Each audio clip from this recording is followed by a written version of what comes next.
यह तो सभी जानते हैं कि हर कार्य के लिए अलग अलग मंत्र हैं।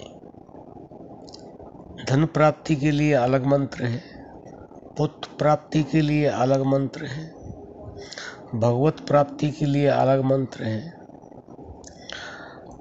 जितने भी कार्य हैं सबके लिए अलग अलग मंत्र हैं, लेकिन जो जितनी श्रद्धा विश्वास से उस मंत्र को जपते हैं उतनी ही उन्हें शक्ति प्राप्त हो जाती है। लेकिन लोग मंत्र तो याद कर लेते हैं लेकिन उसे सिद्ध नहीं कर पाते। और जब तक मंत्र सिद्ध नहीं होगा तब तक वह कार्य नहीं करेगा। तो बंधुओं, कम से कम किसी भी मंत्र का जब तक 1.25 लाख जप नहीं होता वह सिद्ध नहीं होता। कोई भी मंत्र हो, विश्वास के साथ 1.25 लाख मंत्र का जाप करें और मंत्र सिद्ध हो जाता है। उसके बाद में वह कार्य करना शुरू कर देता है। जिस तरह का भी मंत्र होता है, जिस कार्य के लिए भी मंत्र होता है, मंत्र हर चीज का है। ऐसा कोई मंत्र नहीं है जो कोई कार्य न करे, क्योंकि जो आप मंत्र सिद्ध करते हैं या जिसका जाप करते हैं, यह आपको पता होना चाहिए कि इस मंत्र से क्या होगा, इस मंत्र से क्या मिलेगा। बंधुओं, अब आप यह समझ लें कि ओम नमः शिवाय शिव शंकर भोलेनाथ का मंत्र है। और भोलेनाथ क्या नहीं देते हैं, सब कुछ देते थे, क्योंकि वह भोलेनाथ है। आप यह भी जानते होंगे, पार्वती के कहने पर उन्होंने सोने की लंका का निर्माण कराया और रावण को बुलाया और उसने दक्षिणा मांगी, तो भोले शंकर ने वह लंका ही उसको दे दी। जबकि पार्वती को समझाया था कि हमारे लिए जो सर्वश्रेष्ठ स्थान है वह केवल कैलाश है।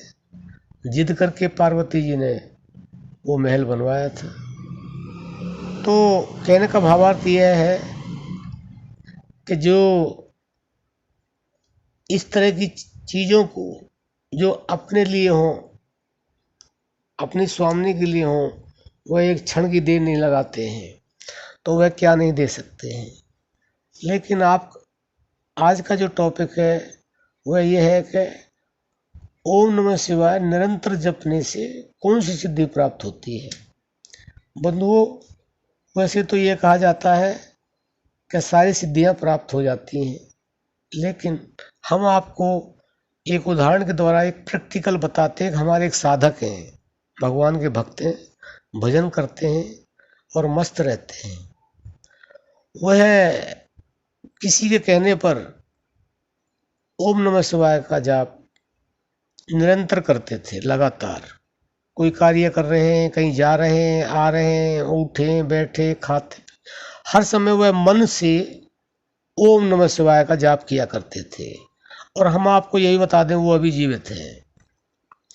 तो बंधुओं, कभी कभी वो हमें मिल जाते हैं तो हम उनसे पूछते हैं, ज़्यादा तो बताते नहीं, और जब बताने पर आते हैं तो बिना पूछे ही बहुत कुछ बताते हैं।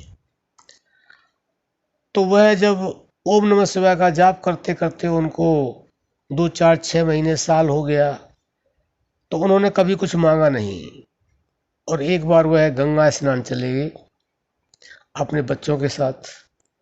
उनको तैरना आता नहीं था, तो गंगा के किनारे वह जल में और ऐसे ही खेलने लगे। सोचा मन में आया, आज तैर करके देखते हैं, तैरना सीख लेते हैं।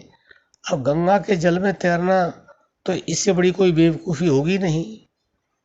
अब वो तैरने के उसमें 2, 4, 5 मिनट के बाद ही गंगा का तेज बहाव आया और बह गए। तैरना आता नहीं था, डूबने लगे। शरीर में ताकत थी, तब तक ऊपर नीचे होते रहे, लेकिन कोई बस न चला। बंधुओं, हताश होकर के उन्होंने सोचा अब तो मृत्यु बिल्कुल निकट है, लेकिन उन्होंने डूबने से पहले, प्राण निकलने से पहले मन ही मन एक प्रार्थना की, हे गंगे माँ, मेरे बच्चे अभी छोटे हैं। उनके बच्चे उस समय ऐसे थे, दो लड़के थे, एक 5-7 साल का होगा, एक 2-3 साल का होगा। इन बच्चों को कौन संभालेगा, इनकी परवरिश कौन करेगा, अभी मेरा समय नहीं था, ये तुमने अच्छा नहीं किया। और ये कहते ही और गंगा के बीच में चले गए और वहाँ पर डुबकी लगाई और उन्होंने मन से ओम नमः शिवाय का जाप करना शुरू कर दिया। बंधुओं, ये आंखों से देखा हुआ और इन कानों से सुना हुआ हाल है, प्रत्यक्ष प्रमाण है। 5 मिनट के बाद ही वह, जैसे उन्होंने अपना वो जाप शुरू किया, ओम नमः शिवाय, ओम नमः शिवाय, ओम नमः शिवाय, मन से जो सालों से करते आ रहे थे, वह एकदम से किनारे पर आ गए। उनको किसी ने बचाया नहीं, अपने आप आ गए और किनारे पर एक तार थी धागे के बराबर, उसको मुट्ठी में बांध करके खड़े हुए हैं। अब कैसे हुआ, क्यों हुआ, ये उनको खुद को पता नहीं। करीब 1 किलोमीटर वो बह गए थे। वहाँ पे उनके सगे संबंधी पटरी पर दौड़ रहे थे, हाय हाय मचा रहे थे, कोई बचाओ बचाओ, कोई बचाने नहीं आया। तो बंधुओं, वह धीरे धीरे खिसकते हुए 10-5 मिनट लंबे लंबे सांस लेने के बाद में वो पटरी पर आगे आकर के वह बेहोश होकर के पड़ गए। उनका सारा शरीर मिट्टी में, झाड़ झुंड से सारा छिल गया। उसके बाद जब वो बेहोश हो गए, बंधुओं दिल्ली के रहने वाले थे, डॉक्टर को दिखाया, दवाई वगैरह दी, तो वो 2 दिन तक बेहोश रहे और उसके बाद उनको चेतना आई। उनसे पूछा क्या हुआ, तो उन्होंने कुछ बताया नहीं। तो बंधुओं, यह सिद्धि तो हमने अपनी आँखों से इसको देखा और इसको हमने सुना, वो आज भी जीवित है। तो यह जो सिद्धि है उनको ओम नमः शिवाय मंत्र से मिली, निरंतर करने से। और आज वो भगवान की बहुत भक्ति करते हैं।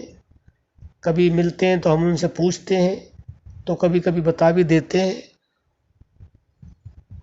तो बताते हैं कि मुझे ओम नमः शिवाय का निरंतर जाप करने से ही उस मंत्र की उपलब्धि हुई है, उस मंत्र का ज्ञान हुआ है जो स्वयं शिव जी जिसका जाप करते हैं, ध्यान करते हैं। वह बताते नहीं है, बातों बातों में बता भी देते हैं, लेकिन स्पष्ट रूप से नहीं बताते हैं। जो शिव जी जिस आदि नाम का, अखंड नाम का, पावन नाम का जो ध्यान करते हैं, अब बस वो अपने उसी में मस्त रहते हैं, लेकिन वो बताते नहीं हैं।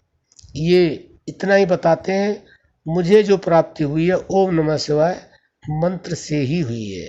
तो बंधुओं, इससे अकाल मृत्यु की सिद्धि प्राप्त होती है और इस मंत्र से उस आदि मंत्र का जो पावन है, जो अखंड है, उसका भी ज्ञान हो जाता है।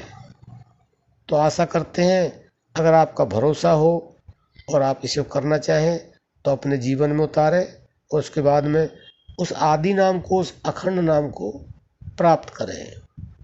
अब हम अपनी वाणी को विश्राम देते हैं। जय श्री राम।